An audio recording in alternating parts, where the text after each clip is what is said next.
Hello friends, welcome to सिलोक learning point. Today इसमें बात करेंगे बाल विकास एवं शिक्षण विधि की, जिसमें हमने क्वेश्चन की प्रैक्टिस रखा है। इसमें क्वेश्चन की संख्या 10 है और आप टेट, सी टेट या फिर S TET other state level के टीचर एग्जाम की प्रिपरेशन कर रहे हैं तो उसके लिए यूजफुल वीडियो। तो चलिए आज का सेशन शुरू करते हैं, आंसर जानने की कोशिश करते हैं। यहाँ पे क्वेश्चन है, निम्नलिखित में से कौन व्यक्तित्व का प्रक्षेपी परीक्षण नहीं है? तो ऑप्शन है रोसा स्याही धब्बा परीक्षण, ऑप्शन बी है टीएटी, ऑप्शन थर्ड है 16 पीए परीक्षण और ऑप्शन डी है शब्द साहचर्य परीक्षण।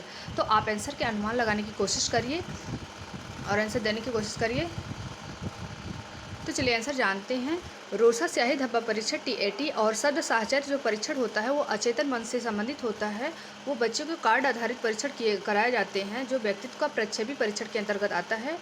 और हम देखेंगे 16 पीए परीक्षण तो वास्तविकता से संबंधित होता है, किसी के एडवाइस के तौर पे दिए जाते हैं, जैसे कि वैवाहिक स्तर पे या फिर एजुकेशन के लेवल पे। तो ऑप्शन यहाँ पे C is the right answer.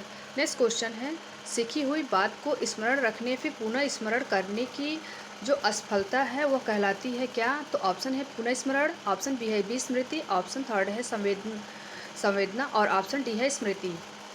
तो चलिए आंसर देने की कोशिश करिए।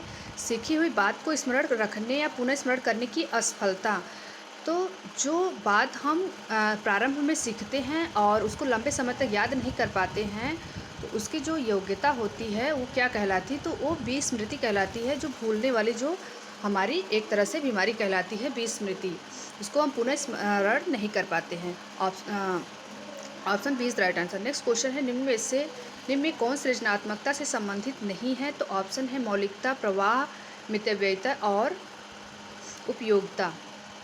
चलिए इसमें आंसर थर्ड वाला जो क्वेश्चन है उसमें आंसर देने की कोशिश करिए।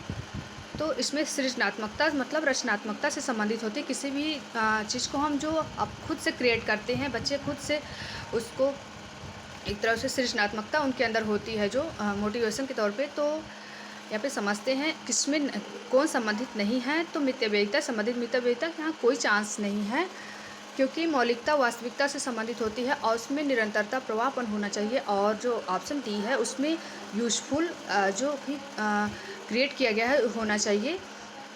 तो इसलिए option third is right answer. Next question है, व्यवहारिक क्षमताओं में वह सापेक्ष स्थायी परिवर्तन जो कि प्रभावित अभ्यास का परिणाम होता है। अब क्वेश्चन है, व्यवहारिक क्षमताओं में वह सापेक्ष स्थायी परिवर्तन जो कि प्रचलित अभ्यास का परिणाम होता है।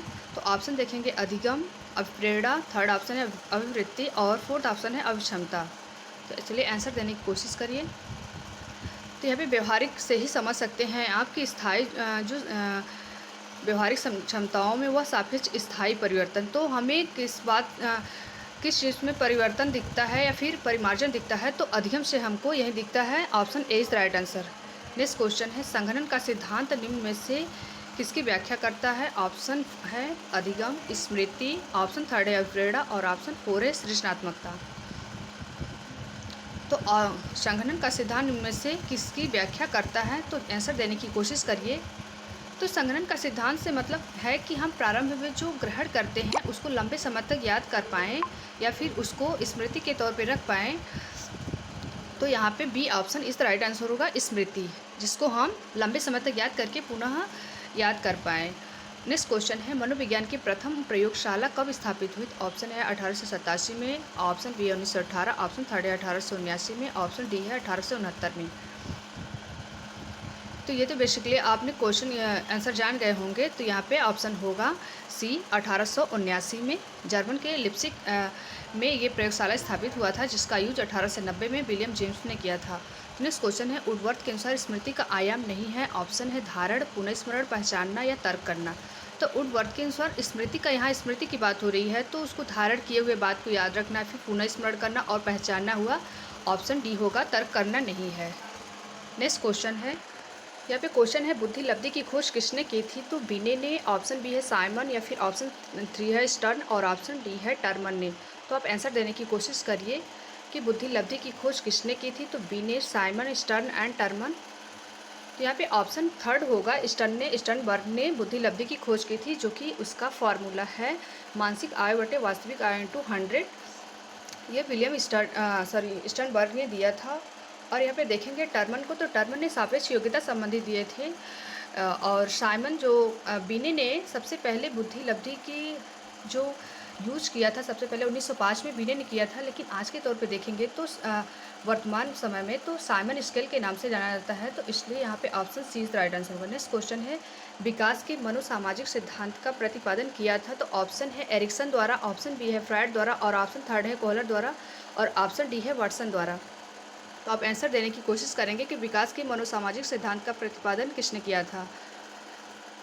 या हम मनोसामाजिक की बात करते हैं तो ये एरिक्सन ने दिया था, और ऑप्शन बी समझते हैं तो फ्रायड ने मनोविश्लेषणात्मक सिद्धांत दिया था, और कोहलर का तो समझते हैं जो चिंपैंजी में नैतिकता संबंधी दिए थे, और जो वाटसन है तो व्यवहारिक जो सिद्धांत दिए थे व्यवहारिक, वो वाटसन ने दिया था। नेक्स्ट क्वेश्चन है, बच्चे के संज्ञानात्मक विकास हेतु उत्तम स्थान कौन सा है।